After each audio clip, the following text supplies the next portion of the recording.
So I'm just getting ready to film another Empire of Dirt workshop videos on the BH2. The one I was setting up to film is how to add a T2 T-mount camera to your BH2. And I decided instead of using a microscope for the demonstration, I would just grab a binocular head and use that. And turns out the one that I grabbed is one that's not been serviced, and when I got it in, it had some damage to it. This ring was broken, this mounting ring here for the port for the NFK optics and for the camera adapters. This was damaged, so I replaced this entire chimney tube on this thing. By the way, this is my 3D printed trinocular cap for the BH2. Anyway, in the process of that, I wanted this thing to at least look reasonable, and if we zoom in over here, you can see that this guy doesn't have a knob on it. And this thing is very stiff because it hasn't been serviced and the grease is stiff. And anyway, there's no knob on this guy. All that's on here is a 3mm cap screw and a 3mm nut, which is buried inside the original knob. And when the knob breaks away, this is all you'll see.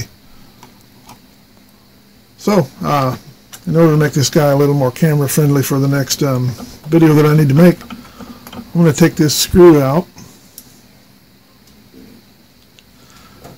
And I think I need a pair of pliers to do the next step. I want to take this 3mm nut off there, so I'm just going to grip that and loosen it.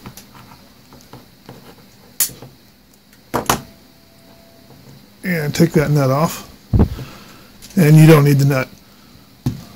So what you're left with is just this 3mm Allen head cap screw. And you will need that. And what you will also need is this little guy here. These are knobs that I've printed on my 3D printer. These are replacement knobs for the original, and they actually look pretty good. So I'm going to take one of those.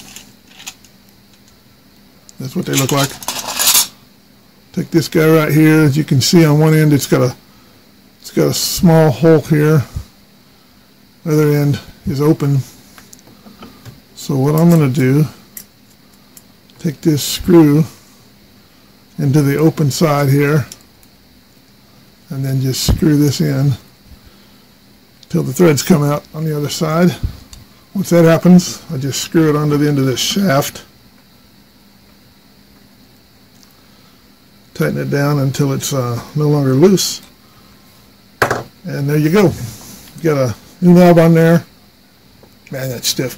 But you got a new knob on there that looks pretty close to the original, and if you didn't tell anybody, they'd probably never notice that it wasn't the right knob. So that's it. Thanks for tuning into the BH2 Quickie.